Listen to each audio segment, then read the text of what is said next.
Aceh sampai tanah Papua, kita semua bersaudara. Naik gunung turuni lembah, di tengah hutan belantara, berwisata sambil berkubang lumpur bersama. Assalamualaikum warahmatullahi wabarakatuh. Selamat pagi. Hari ini kita dengan kawan-kawan di CAP alhamdulillah telah berkumpul untuk mendistribusikan sembako terhadap efek dari pandemi COVID-19 dan menyambut bulan Ramadan. Jadi adapun wilayah yang kita distribusikan yaitu beberapa kecamatan di Aceh Besar. Semoga bermanfaat kepada bapak-bapak atau masyarakat yang kita saudarakan. Oke, terima kasih. Di CAP Jaya. Yes. Assalamualaikum.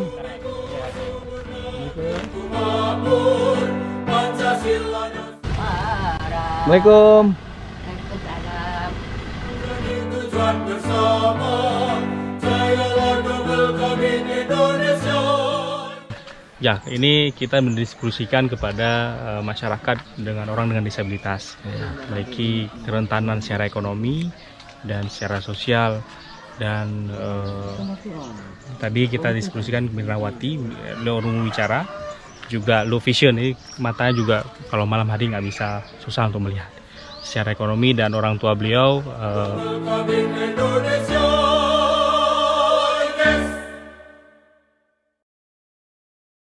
Nah, sekarang kita sedang masuk ke pedalaman. Double kabin Indonesia menjalin persatuan bangsa. Dari Aceh sampai tanah Papua, kita semua bersaudara. Terima kasih Bu ya.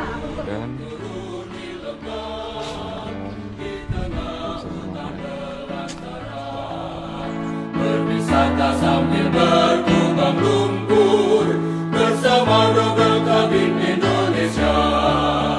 Bumiku subur, negeriku makmur, Pancasila dasar negara kita. Bakti sosial jadi tujuan bersama. Melihat keadaan beliau kita betul-betul terenyuh kita. Sementara beliau sendiri dalam keadaan mata nggak nampak, sebatang kara, lumpuh, dan umur beliau sekitar 70 tahunan lah. Dari keputusan kami yang sama di CAP ini pagi, dan kami dibantu oleh forum Bangun Aceh Bu untuk data-data ini. Oke, silakan Arun. Bumiku subur, negeriku makmur, Pancasila dasar negara kita. Wih, ada di CAP, Pak. Nah, ini Assalamualaikum. Waktu sudah menunjukkan pukul 18.50. Alhamdulillah hari ini kita telah mendistribusikan ke, semoga bermanfaat buat mereka, dan kita akan melanjutkan besok di 5 kecamatan. Jayalah double kabin Indonesia. Yes, yes, yes. Jayalah double kabin Indonesia.